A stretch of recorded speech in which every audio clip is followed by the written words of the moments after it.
Yo. What up, YouTube? We back on duty with another one. This is of a man took a vacation to India, ate some street food called Pani Puri or something like that, and wound up not making it. But make sure you subscribe, man. If you're not subscribed, if you is subscribed, I definitely appreciate you, man. But if you're not, I could use your support, man. Hit that subscribe for me. Let me know what you think, man. Let's hop right into this, though, people. He ate Pani Puri in India. His best friend stood right next to him and said no. Same trip, same city, same street. One of them came home with photos, the other came home. Whoa. Let's note that. Can't let him skip past that. He said it was two of them. He said one friend ate some street food, Pani Puri, and the other friend denied it and said, "Nah, I'm good." So let's keep that in the mental note. But let's get back into this video, though, people. With something living inside his brain. 44 days after that street stall in Delhi, Jared Cullen had his first seizure in a grocery store parking lot. Same trip, same city, same street. One of them came home with photos, the other came home with something living inside his brain. 44 days after that street stall in Delhi, Jared Cullen had his first seizure in a grocery store parking lot. He dropped his keys, then he dropped himself. His body went rigid on the asphalt. His jaw locked. He bit through the side of his tongue. An MRI showed dozens of white spots scattered across both hemispheres of his brain. Each one was a cyst. Each cyst had something alive inside it. And here's the part that will keep you up tonight. The doctor could not kill them, because killing them all at once would kill Jared first. Wow, man. That's literally a nightmare, man. You know what I mean? Imagine going somewhere, eating something, and then you come back home and, oh, man, bro. Said he got things living in his head. He got cysts around his brain. Not good, people. Y'all be safe out there traveling, eating all that different food and stuff, me. You know what I mean? But let's hop back into this video, though, people. This is a diagnosis glitch.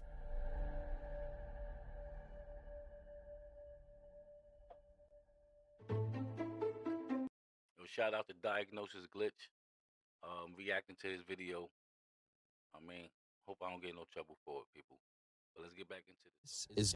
They'd been planning the trip for a year. Ryan Egan and Jared Cullen, best friends since freshman orientation at UT Austin. Both 25, both software engineers, both convinced that India would be the trip of a lifetime. But they planned differently. Ryan was the one with the spreadsheet. He researched every restaurant, cross-referenced travel blogs, read 3 pages deep on TripAdvisor. He printed a list of vetted places to eat in every city. He packed a full first aid kit, water purification tablets, electrolyte packets. He had a rule, and he said it so often it became a joke between them. If you cannot peel it, boil it, or open it yourself, do not eat it. Jared thought Ryan was insane. Jared's travel philosophy was the opposite. No plans, no lists. You land, you walk, you follow your nose.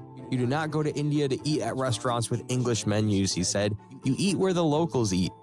Ryan always replied the same way. The locals have immune systems built for the locals. Jared always laughed it off.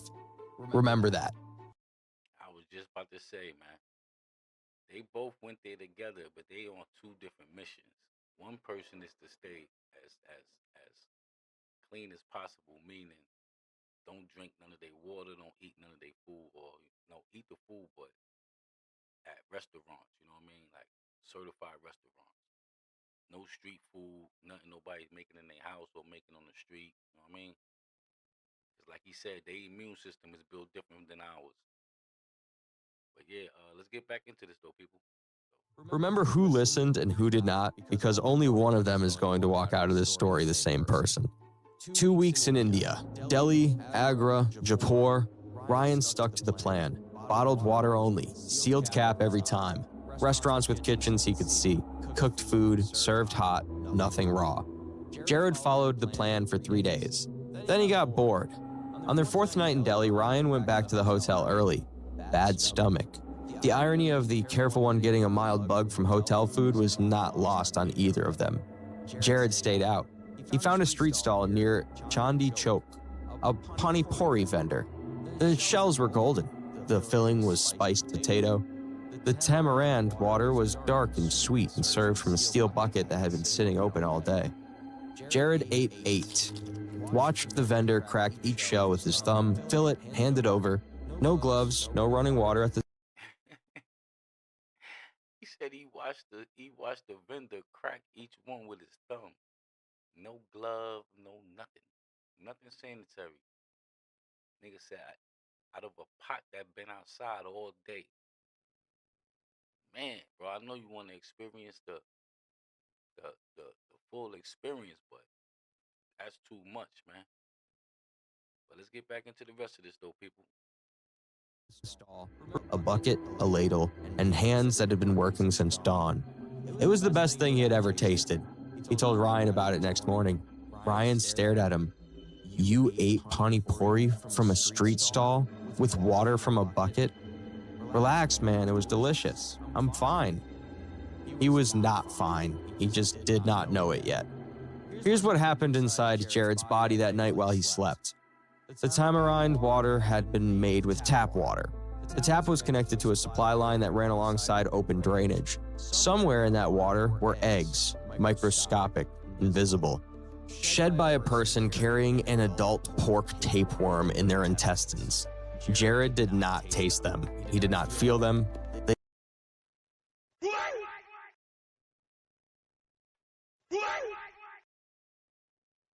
y'all hear that, people? It was passed by somebody that ate something that got a pork tapeworm in their stomach.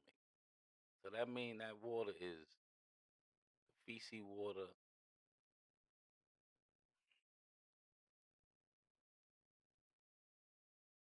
Oh man, bro, this is gross, man. But let's get back into this, though, people. It dissolved in his stomach acid. Out of each egg crawled a larva smaller than a grain of sand. Each one burrowed through the wall of his small intestine and entered his bloodstream. His blood carried them everywhere: his muscles, his liver, his eyes, and his brain.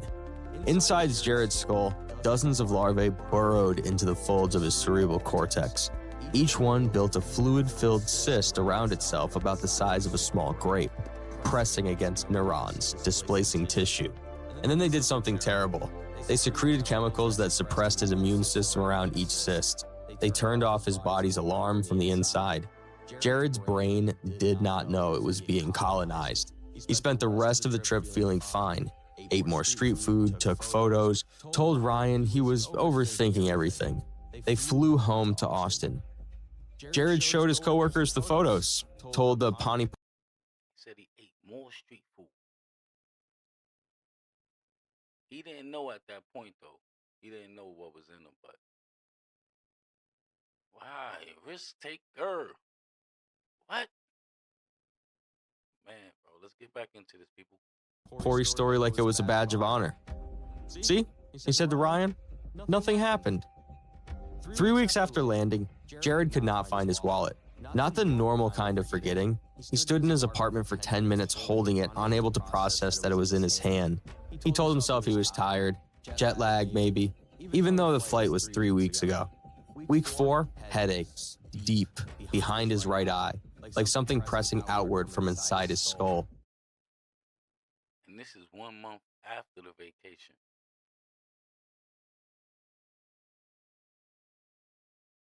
Man, bro. Oh, man. This is wow, bro. Let's get back into the rest of this, though, people. He drove to urgent care. The doctor ran a basic neuro exam. Follow the finger, squeeze my hands, everything normal. Probably migraines, stress, screen time, dehydration. Try ibuprofen. She did not ask where he had been. A 25-year-old with a headache in Austin, Texas does not trigger a tropical disease screening. There's no box on the intake form that says, have you recently traveled to a country where pork tapeworm is endemic? That question does not exist. And because it does not exist, Jared walked out with ibuprofen and a diagnosis that was already killing him. Day 44, a grocery store parking lot. Jared was loading bags into his trunk when the world turned white. His body went rigid. He fell sideways, cracking his head on the bumper of his car, his jaw locked, his tongue split. A woman in the next space screamed and dialed 911. The paramedics found him on the... So this is 6 weeks after the vacation. So that stuff grew in him until it just shut his body down. They said he passed out in the parking lot. So it just, yeah, it just invaded all his organs and everything, I guess. Man, bro. Hope he alright, man. But let's get back into this video, see what's going on. Ground, bleeding from his mouth, shaking, keys still in his hand. His first seizure, not his last. The CT scan at Seton Medical Center showed something no one expected. Multiple ring-enhancing lesions scattered across both hemispheres of his brain. The radiologist counted over 30. The initial read, metastatic brain cancer, stage 4, unknown primary. The ER doctor delivered the news to Jared and his mother, who had driven 4 hours from Houston. What we're seeing here looks like cancer that has spread extensively to the brain. I want you to be prepared. His mother covered her mouth. Jared stared at the ceiling. He was 25 years old. Ryan was in the waiting room when the word cancer came through the door. He sat down and did not move for an hour. But the oncologist who reviewed the MRI the next morning stopped scrolling. Something was wrong with the cancer diagnosis. The lesions were too uniform, too round, too evenly spaced. Cancer is chaotic. These looked deliberate, like something had placed them there. She ordered blood work, and she asked a question no other doctor in the chain had asked. Has he traveled internationally in the last year? Ryan answered before Jared's mother could.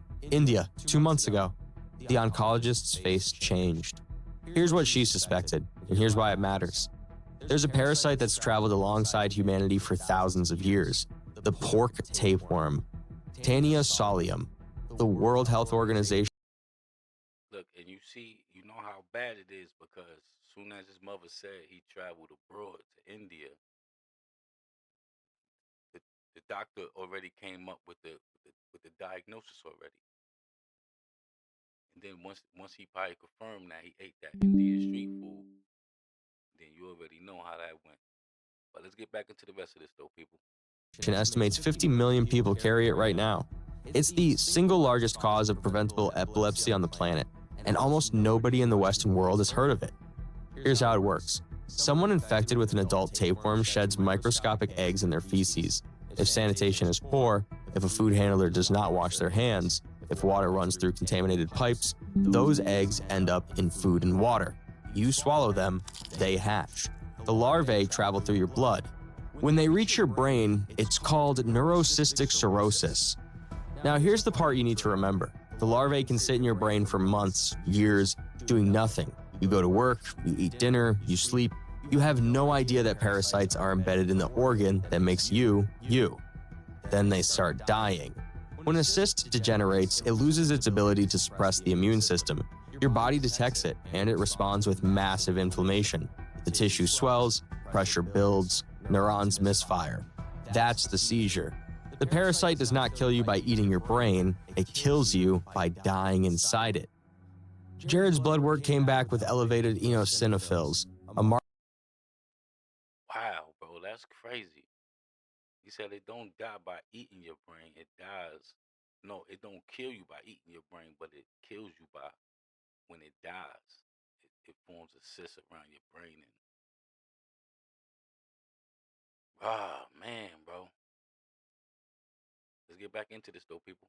Marker for parasitic infection. The MRI was reread by a neuroradiologist with experience in tropical medicine. Additional imaging found cysts in his right eye and in the muscles of his left thigh.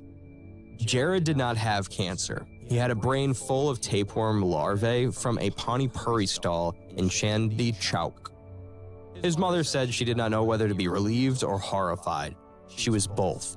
But the nightmare was not over. It was getting worse. The standard treatment is an anti-parasitic drug called albendazole. It kills the cysts. That sounds like good news. It is not. When you kill dozens of cysts inside the brain at once, every single one triggers inflammation. The brain swells. If you have 5 or 6 cysts, steroids manage the swelling. If you have 30, you risk catastrophic cerebral edema. The brain pushes through the base of the skull. That's called herniation. It is fatal. Jared had too many cysts to treat safely. The medicine that could save him also could kill him. The doctors were trapped. In Faridabad, India, an 18-year-old boy faced the same impossible choice. Same disease, even more cysts. His MRI looked like a night sky. They made the same calculation. He died 2 weeks later. Jared's doctors chose to wait. Anti-epileptic medication, steroids to manage inflammation, repeat MRIs every 3 months, a slow, controlled siege against an enemy living inside his skull, seizure by seizure. For 8 months, Jared lived with parasites in his brain. 7 more seizures, 3 while driving. After the second, they revoked his license. Ryan drove him to work, then to doctor appointments. Then Jared stopped working in. Man, I gotta be tough, man. And he a lucky dude, man, that he survived those seizures while driving, man. That's real deadly, man. I see why they revoked his license until, you know what I mean, he get better. But man, that's tough, man. Shout out to him, man, him and his family, man. I hope he alive. I hope he made it through, man. But let's finish this out and see what's going on, people. Entirely because the headaches made it impossible to look at a screen. The cyst in his right eye blurred his vision. Not enough for blindness, enough that he could not read without closing one eye and pressing his face close to the page. Ryan came over every Friday. They ordered pizza. They watched basketball. Ryan never brought up India. Jared always did. He told me not to eat it, he said one night, not angry, just quiet. Ryan did not say anything. What do you say to that? I told you so does not exist when your best friend has worms in his brain. I keep thinking. Yeah, that's tough, man. That's tough, man. You know what I mean? Something like that happened to you, man, and your best friend's still your best friend. He don't turn his back on you. He come see you, take care of you. And only thing you thinking is, man, you told me not to eat this, bro. You told me not to eat that street food. That's tough, man. You know what I mean? But let's get back into the rest of this, though, people. Thinking about that vendor, Jared said. He was smiling the whole time, cracking the shells with his thumb. It was the best thing I ever ate. He paused. I think about the water. I can still taste it. Ryan looked at the floor. You drank bottled water the entire trip, Jared said. You would not even brush your teeth with a tap, and you came home fine. I ate 8 Pani Puris from a bucket on the street, and now I have worms in my brain. He almost laughed. The kind of laugh that's not funny. The kind that comes out because the alternative is worse. Same trip, same city, same street, and only one of us is still the same person. Slowly, over months, the cysts died on their own. Each death triggered a small inflammatory event. A bad headache, sometimes a seizure, sometimes nothing. His brain processed them one at a time like a bomb squad diffusing charges in sequence. By month 10, most cysts had calcified, dead, mineralized, no longer active. But the scars will remain in his brain forever, tiny white spots on every future MRI. Jared's seizures stopped, his headaches faded, his vision partially recovered. By medical definition, he was lucky. Jared Colin works from home now. He wears a medical alert bracelet that says seizure disorder because explaining neurocystic cirrhosis takes longer than an emergency allows. He takes 2 medications every day. He'll take them for the rest of his life because calcified cysts can trigger seizures decades after the infection clears. He does not travel anymore. Ryan still does. He still carries the spreadsheet. He still only drinks bottled water. He still will not eat anything he cannot peel, boil, or open himself. He's never said, I told you so. He never will. But every time he packs for a trip, he sends Jared the exact same text, every time, without fail. Bottled water only. If you cannot peel it, boil it, or open it yourself, do not eat it. Jared always replies the same thing. I know. Here's what I need you to understand. 50 million people are carrying these cysts right now. Neurocystic cirrhosis is the single largest cause of preventable epilepsy in the developing world. In the United States alone, there are roughly 1,000 hospitalizations per year, and most of those people will trace it back to a single meal they barely remember.